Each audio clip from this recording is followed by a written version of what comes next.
आज हम लोग डिस्कस करेंगे क्लासरूम कम्युनिकेशन। जो कक्षा है, जो क्लासरूम होती है, उसके अंदर किस तरह का संचार या संप्रेषण हो रहा है, किसके बीच में? टीचर के बीच में और लर्नर्स के बीच में। ओके। शिक्षक और शिक्षार्थियों के बीच और जो होने वाला संचार है, चाहे वो फॉर्मल सेटिंग में हो या इनफॉर्मल तरीके से, मतलब कोई भी ऐसा जगह जहाँ पर टीचर और लर्नर्स आपस में इंटरेक्ट कर रहे हो, तो हम वहां पर देखेंगे क्लासरूम कम्युनिकेशन को। इसमें क्या क्या आएगा? स्पीकिंग, बातचीत करेंगे, टीचर लेक्चर्स देंगे, कुछ डिस्क्राइब करेंगे, एक्सप्लेन करेंगे, इलस्ट्रेट करेंगे, एग्जांपल्स के थ्रू चीजों को दिखाएंगे, है ना। और स्टूडेंट जो है वो इंगेज करेगा इन सारे प्रोसेस में। डिबेट हो सकता है, डायलॉग, टीचर और लर्नर के बीच में बात, या लर्नर्स के अमंग कुछ डायलॉग्स, कुछ बातें हो रही है, या फिर डिस्कशन हो। तो ये सारी चीजें एक क्लासरूम के अंदर होने की पॉसिबिलिटीज है। तो लर्नर्स क्या मैम कर सकते हैं? स्क्रीन शो नहीं हो रही है। तुम्हें नहीं हो रही है, उनको हो रहा है, मेरे को भी दूसरा आईडी पर हो रहा है। पता नहीं क्या प्रॉब्लम है, नेटवर्क की प्रॉब्लम है इधर थोड़ी, तो इसलिए नहीं हो रही। तो आप एक काम करो, अब तो आपको नहीं दिख रही है तो आप रिकॉर्डेड क्लास देख लेना फिर। ठीक है, पीडीएफ ही सेंड कर देना मैम वो। हाँ, मैं टेलीग्राम पर डाल दूंगी सब। ठीक। ओ, हाँ। तो लर्नर्स क्या कर सकते हैं? सवाल पूछ सकते हैं टीचर से, उससे कुछ डाउट्स है वो डाउट रेज कर सकते हैं, क्वेरीज कर सकते हैं, ताकि जो चीजें जो उनको डिफिकल्ट लग रही है उसको जो टीचर है, जो शिक्षक है, वो उसको अच्छे से एक्सप्लेन करे। तो ये सारी चीजें एक क्लासरूम के अंदर हो सकती है। ठीक है। तो ये जो क्लासरूम कम्युनिकेशन में जो जो स्ट्रेंथ है इसका, कि क्या होता है, यहाँ पर फीडबैक सिस्टम है।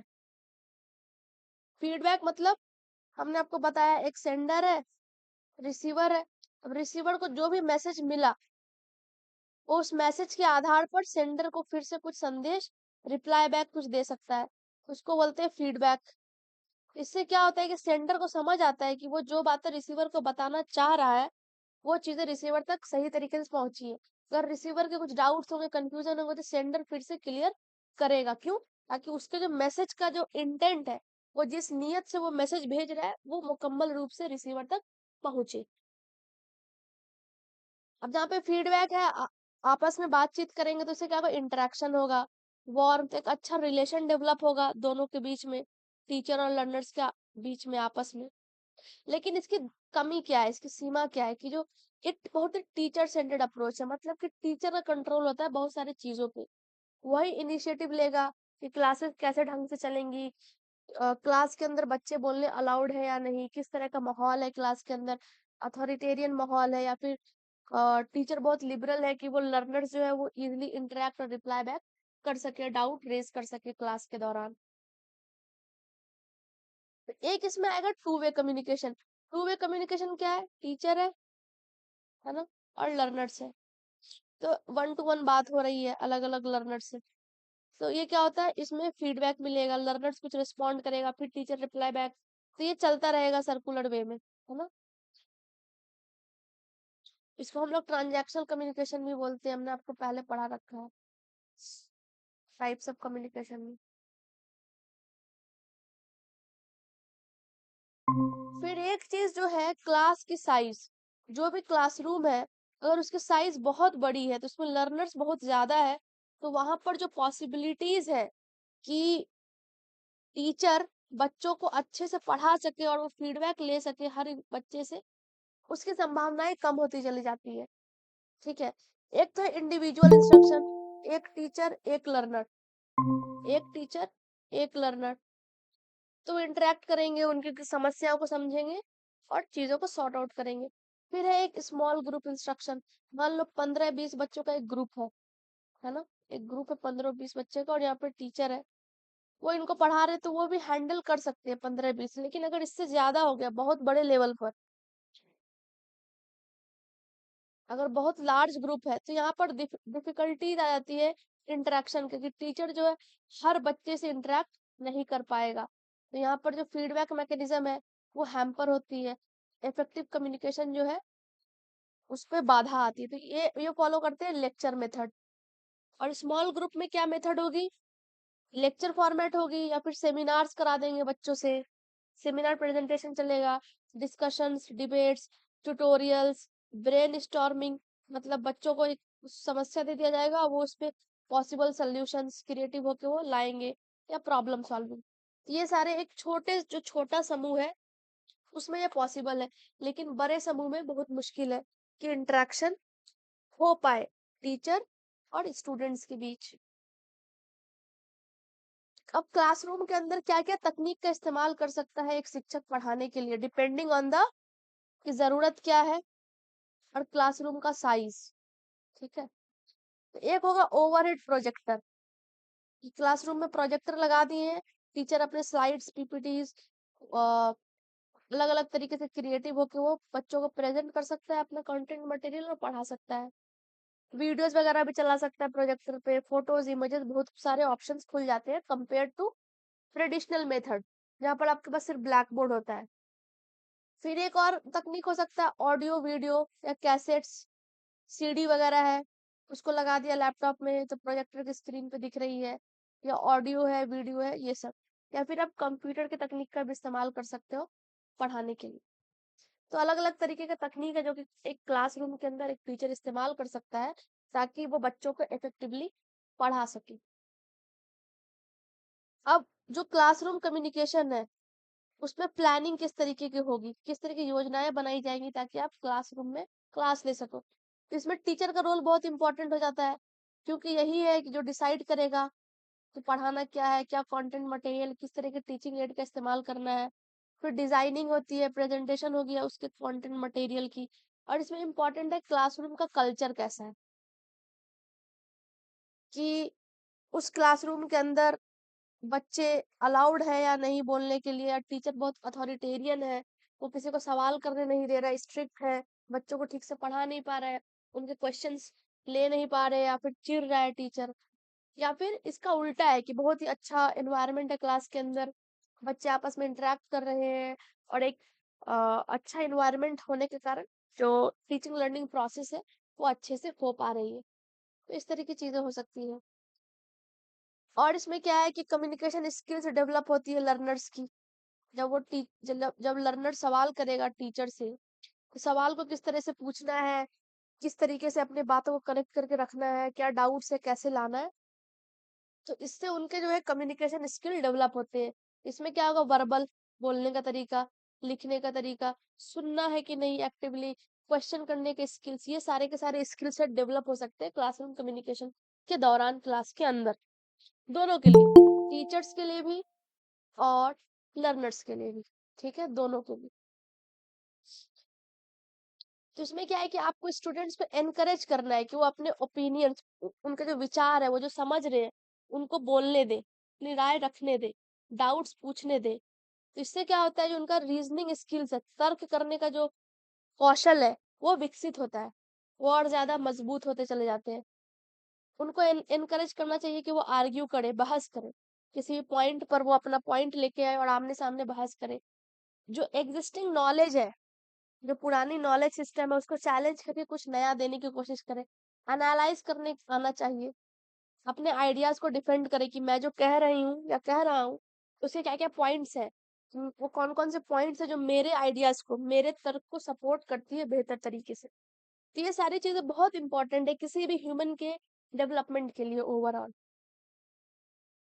जो एनवायरनमेंट है क्लासरूम के अंदर, वो एक लर्निंग एनवायरनमेंट हो, तो उसमें क्या क्या करना पड़ेगा उस चीज को प्रमोट करने के लिए। एक पार्टिसिपेटरी अप्रोच, मतलब भागीदारी हो, सबको बराबर भागीदारी करने का मौका मिले क्लास में। एम्पथी हो, एम्पथी मतलब आपको सहानुभूति हो सामने वाले के लिए, कि अगर वो कुछ कह रहा है, उसके कुछ डाउट है, तो आप उसको सीरियसली लो, उसको समझने की कोशिश करो। ठीक है, it is an unconditional positive regard for the receiver. जो रिसीवर है उनके लिए एक अनकंडीशनल, एक मतलब बिना शर्तिया आप एक पॉजिटिवली उनको सुन रहे हो, समझ रहे हो, उनके डाउट्स को क्लियर करने की कोशिश कर रहे हो, है ना। तो इससे क्या होगा कि एक ऐसा क्लाइमेट क्लास के अंदर डेवलप होगा ताकि कम्युनिकेशन फैसिलिटेट हो और बच्चे को भी एंजॉय करे वो पढ़ने लिखने में। फिर है एप्रिसिएशन एंड पेशेंस। कि बच्चे कुछ भी कह रहे हैं तो आपको उनको अप्रिशिएट करना है। मान लो उन्होंने कुछ सवाल पूछ दिया आउट ऑफ कॉन्टेक्स्ट, तब भी आपको उनको अप्रिशिएट करना है, उनको समझाना है जो भी चीजें हैं, और पेशेंट रखना है, तुरंत चिढ़ नहीं जाना है, उखड़ना नहीं है, आराम से सुनना है उनके सवाल को, फिर जवाब को देना है। ठीक है, तो देखो ये थे तुम्हारे क्लासरूम कम्युनिकेशन के चीजें। किसी के कुछ डाउट है तो पूछ सकते हो। अब हम एमसीक्यूज करेंगे। इतने में क्वेश्चंस आ गए, अब जल्दी जल्दी आंसर दो, दोनों मीडियम के बच्चे। ग्रीक बयानवादी संचार ने तत्वों पर जोर दिया। किन किन तत्वों पर ग्रीक के कम्युनिकेशन सिस्टम ने जोर दिया है? एक है विलंबित प्रतिक्रिया, कि आप जब प्रतिक्रिया दे रहे हो, जो आपको रिप्लाई देना है, आप आराम से दे रहे हो, नहीं दे रहे हो इमीडिएटली। या फिर निम्न वर्ग की भाषा का इस्तेमाल करना, लोगोस, लोकाचार, ये लोगोस, इथोस और पैथोस, इसका ग्रीक में मीनिंग होगा कुछ अलग है।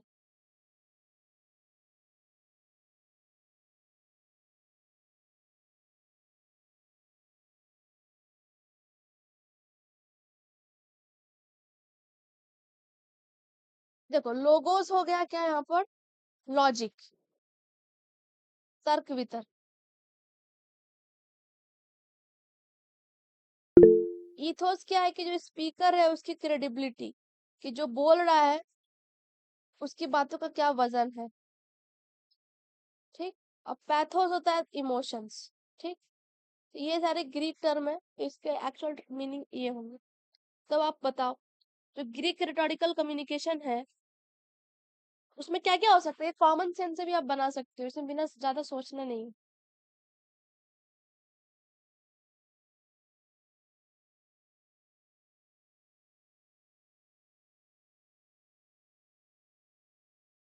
आंसर दो। सेकंड। ओके, राबिया सेकंड कह रहे हैं, मतलब बी सी डी। देखो ये नेगेटिव चीजें है ना, लोअर क्लास लैंग्वेज, इसको हटा दो, ये भी हटा दो, बच गया सी डी ई। तो करेक्ट आंसर थर्ड होना चाहिए। ठीक है, इसको आप ऐसे लॉजिकली भी सोच सकते हो। अगर आपको थेरीज नहीं पता है तो आप सोचो कौन सी चीजें हैं जो यहाँ पर संचार के लिए पॉजिटिव नहीं है। तो ये दोनों पॉजिटिव नहीं है। लोअर क्लास लैंग्वेज मतलब बड़े भद्दी फूहड़ किस्म की भाषा का इस्तेमाल करना, हो सकता है सुनने वाले को अच्छा ना लगे, वो कम्युनिकेशन में पार्ट ना ले, वो वहां से निकल भी सकते हैं, है ना। नेक्स्ट क्वेश्चन करो। जब सक्षम पाठक अपनी मूल भाषा में नए वाक्यों का सामना करते हैं तो वो उन्हें स्वचालित रूप से पढ़ते हैं। ठीक है, ऑटोमेटिकली पढ़ने लग जाते हैं। तो ये किसका एग्जाम्पल है? उच्च स्थानांतरण, ये सड़क नहीं होगा। लोरो ट्रांसफर, निकट स्थानांतरण, दूर स्थानांतरण। कौन से ट्रांसफर हो रहे हैं यहाँ पे नॉलेज के?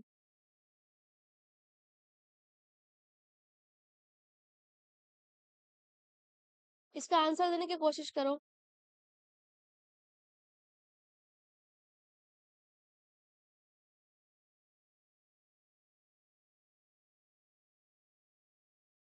डी। ओके, फोर्थ, फार ट्रांसफर कह रहे हो आप। when competent readers encounter new sentences in native automatically, है ना, ऑटोमेटिकली जहां पर ये तुमको दिखेगा स्वचालित, वो होता है लो रोड ट्रांसफर। अब एक एक करके सारे कॉन्सेप्ट देखते हैं। लो रोड ट्रांसफर का दूसरा नाम है रिफ्लेक्सिव ट्रांसफर या ऑटोमेटिक स्वचालित। इसमें क्या होता है, आप अपने आप चीजों को पढ़ने लग जाते हो, समझने लगते हो, सीखने लग जाते हो। इसका जस्ट ऑपोजिट है हाई रोड। इसका दूसरा नाम है माइंडफुल ट्रांसफर। इसमें क्या होता है, आपको पूरा एफर्ट लगाना पड़ता है किसी भी चीज को करने के लिए, समझने के लिए। ये नेचुरली नहीं होता है। इसमें आएगा आपका Meta cognition, analysis, active involvement, है ना। लो ट्रांसफर है क्या? ऑटोमेटिक है। जैसे आप सुबह उठे, तब सुबह उठ के हो सकता है कुछ लोग योगा करते होंगे, तो ऑटोमेटिकली योगा करने बैठ जाएंगे। फिर है एक जीरो ट्रांसफर। इसमें क्या होता है कि जो आपने सीखा है पहले उसका कोई भी उपयोग अभी के नॉलेज में नहीं हो रहा है, जीरो ट्रांसफर। एक है पॉजिटिव ट्रांसफर, कि आपने कोई भी चीज एक जगह सीखी, अब आप दूसरे जगह पे उस चीज को अप्लाई कर रहे हो और बेहतर तरीके से, तो वो होता है पॉजिटिव ट्रांसफर। निगेटिव है कि इसका जस्ट उल्टा, कि पहले कुछ ऐसा बुरा हुआ आपके साथ कि आप उसको उसमें नए चीज में जो है आप लगाना ही नहीं चाह रहे हो, आप उससे दूर भाग रहे हो। जैसे कि किसी बच्चे का स्कूलिंग जो है एक्सपीरियंस बहुत बुरा रहा होगा, तो वो क्या करेगा, कभी भी स्कूल से रिलेटेड कुछ भी क्लासरूम सिचुएशन या टीचर से इंटरेक्ट करना होगा तो भागना शुरू कर देगा। तो ये क्या हो गया, निगेटिव ट्रांसफर। मतलब पहले कुछ ऐसा हुआ जिसके कारण आप अभी को उससे रिलेट एसोसिएट नहीं करके रिवर्स एक्शन ले रहे हो। एक कहता है नेयर ट्रांसफर। नेयर ट्रांसफर मतलब कि आपने कुछ सीखा था एक सिचुएशन में, आपने उस चीज को और किसी नए सिचुएशन में अप्लाई कर दिया। जैसे कि अगर आपके पास कोई एक्सपीरियंस है कि आप कार ड्राइव करते हो, आपके पास एक्सपीरियंस है कार कैसे ड्राइव करते हैं, तो आप उसी एक्सपीरियंस का इस्तेमाल कर सकते हो ट्रक को ड्राइव करने के लिए। हो सकता है उसमें कुछ अलग तरीके हो, मेथड हो, नो डाउट, लेकिन ऐसा है कि नेयर ट्रांसफर, जो कार को ड्राइव करने में आपने जो चीज सीखी थी, आप उस चीज को अप्लाई कर सकते हो ट्रक ड्राइविंग में। तो ये एग्जाम्पल है नियर ट्रांसफर का। एक है फार ट्रांसफर का, कि आप जो कुछ ऐसा सीखा था लर्निंग्स, लेकिन एकदम बिल्कुल एक कुछ डिसिमिलर सिचुएशन में, जो बिल्कुल नया चीज है, आप उसमें भी अप्लाई करने में सक्षम हो रहे हो। जैसे कि एग्जाम्पल है कि जो लॉगरिदम्स है, जो अलजेब्रा मैथ्स वगैरह हम पढ़ते थे बचपन में, आप उसको अप्लाई कर सकते हो बैक्टीरिया, माइक्रोबायोलॉजी, है ना, बायो के सब्जेक्ट में। तो ये क्या हो गया, फार ट्रांसफर। मतलब दो बहुत डिसिमिलर चीजें हैं, ये मैथ्स के कॉन्सेप्ट थे, लेकिन आपको आपने इसका इस्तेमाल किसमें कर लिया, बायोलॉजी के कॉन्सेप्ट्स में। ये होता है फार ट्रांसफर। नेयर में क्या था, कार था, कार की जो चीजें आपने सीखी थी वो ट्रक में। तो ये दोनों क्या है, सिमिलर चीजें हैं। और यहाँ पे ये दोनों क्या है, डिसिमिलर। समानताएं इनमें नहीं है, फिर भी इस्तेमाल हम कर पा रहे इस नॉलेज का। अगला सवाल देखो, संचार एक सामाजिक प्रक्रिया है जिसमें लोग अपने वातावरण में कमाई की व्याख्या करने के लिए प्रतीकों का उपयोग करते हैं। लोग और उनकी बातचीत संचार प्रक्रिया का हिस्सा नहीं है, क्योंकि संचार सामाजिक नहीं हो सकता। बताओ दोनों सही है, गलत है, क्या है इसमें से। इजी है, क्वेश्चंस को एक दो बार और पढ़ो और इसको आंसर दो।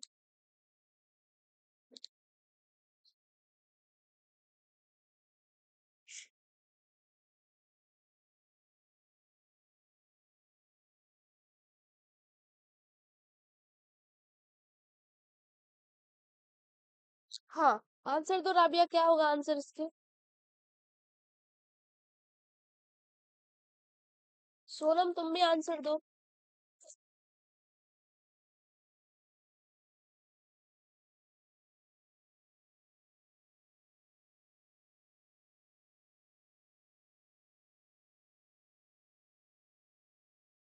तो ये वाला स्टेटमेंट ट्रू है कि आप किसी भी एनवायरनमेंट में कोई भी चीज जो आप इंटरप्रेट करते हो, अपने सिंबल के अनुसार करते हो, अपने उस सोसाइटी में जो भी चीजें एक्सेप्टेड है। और दूसरा कथन क्या कहता है कि जो संचार है वो सोशल नहीं है, तो बिल्कुल गलत है। सोसाइटी में जब लोग रहते हैं वो आपस में बात करते हैं, इंटरेक्ट करते हैं, सोशली इंटरेक्ट करते हैं, तो ये सोशल है। अगला सवाल है, संचार लोगों के सांस्कृतिक आचरण को प्रतिबिंबित नहीं कर सकता। दूसरा कथन है, संचार सामाजिक जीवन के निर्माण का अभिन्न अंग है। बहुत इजी, आंसर दो इसका।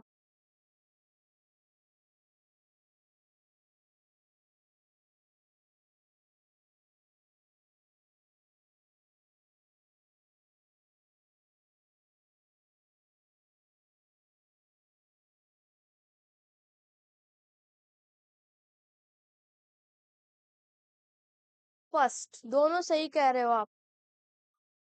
संचार आपके संस्कृति को प्रतिबिंबित नहीं करता है राबिया, बताओ करता है कि नहीं। पहला तो गलत होना चाहिए, ये स्टेटमेंट ही गलत है। किसी भी समाज के अंदर संचार हो रहा है तो उसके समाज के संस्कृति को भी दर्शाता है वो चीजें, है ना। और दूसरा ट्रू है, तो करेक्ट ऑप्शन होगा फोर्थ। अगला सवाल देखो, प्रत्येक संचार में सामग्री और संबंध दोनों के तत्व होते हैं। नेत्र व्यवहार मेटा कम्युनिकेशन संकेत प्रदान करता है। मेटा कम्युनिकेशन मैंने आपको बताए थे कि जो कम्युनिकेशन हो रहा है उसके अलावा जो चीजें आप रीड करते हो वो मेटा होता है। आप जो चीजें रीड कर पा रहे हो, जो कि शायद डायरेक्टली वो आप तक पहुंच नहीं रही, लेकिन आप इतने इंटेलिजेंट हो कि आप समझ पा रहे हो कि ये क्या चीजें चल रही हैं यहाँ पर एक्चुअल में, तो वो होता है Meta communication, reading the meaning of message with in the message. तो ये बताओ क्या करेक्ट है इस पे। या दोनों ही करेक्ट हो सकते हैं?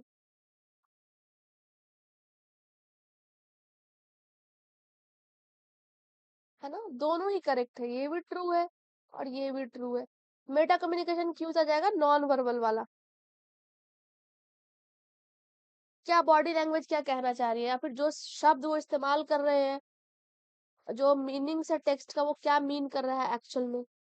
सार्काज्म तो नहीं है, बोल कुछ और रहे हैं, कह कुछ और रहे हैं, है ना। नेक्स्ट क्वेश्चन है, एन इम्प्लिसिट अस्पष्ट।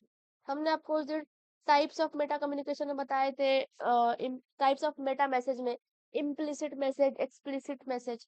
तो आज क्वेश्चन है इम्प्लिसिट पे। N implicit message with in a message, एक मैसेज है, आपको कुछ लिख के दिया गया, ठीक है, ये एक मैसेज है। अब इस मैसेज के अंदर आपके पास कोई और भी मैसेज आ रहा है, आप उस चीज को रीड कर रहे हो, तो उसको हम क्या बोलेंगे?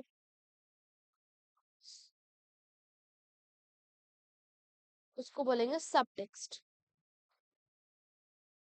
चलो, that's it for today. Next class में हम कुछ नया करेंगे।